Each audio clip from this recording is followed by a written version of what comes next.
Dude சித்த வைத்தியசாலை presents healthy and immunity boosting juice செய்வது எப்படி? வாங்க வீடியோக்குள்ள போவோம்.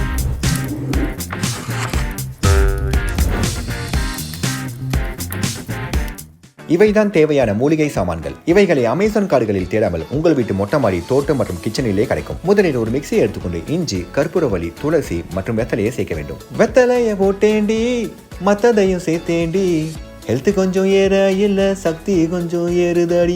அடுத்தபடியாக பெப்பர், சீரகம், மஞ்சத்தூள் மற்றும் உப்பை சேர்க்க வேண்டும். இவையெல்லாம் மிக்சியில் போட்டு ஜுவாயின்னு அரைத்துக் கொள்ளுங்கள். இதுதான் மெயின் பேஸ். இதை நீங்கள் ஃப்ரிட்ஜில் வைத்து ஸ்டோர் பண்ணி கொள்ளலாம். இப்பொழுது ஜூஸுக்கு 1.5 ஸ்பூன் எடுத்துக்கொண்டு தண்ணீர் ஊற்றி கொதிக்க விடுங்கள். இதில் இப்பொழுது லெமனை பிழிந்து இவ்வாறு வடிகட்டிக் கொள்ளுங்கள். ஸ்வீட்டுக்கு ஹெல்த்தியான பனக்கற்கண்டை சேர்த்து கலக்கண்டு கலக்கினால் ரொம்ப ஹெல்த்தியான இம்யூனிட்டி பூஸ்டிங் ஜூஸ் தயார். இது எவ்வாறு செய்யப்பட்டதுன்னு ஒரு கற்பனை காட்சி இதோ. என் அப்பா அம்மா சீக்ரெட் ஃபார்முலாவை சொல்ல நான் அரைக்க ஒரே கூத்து தான். நாளை சந்திப்போம். Stay safe and healthy. Okay bye.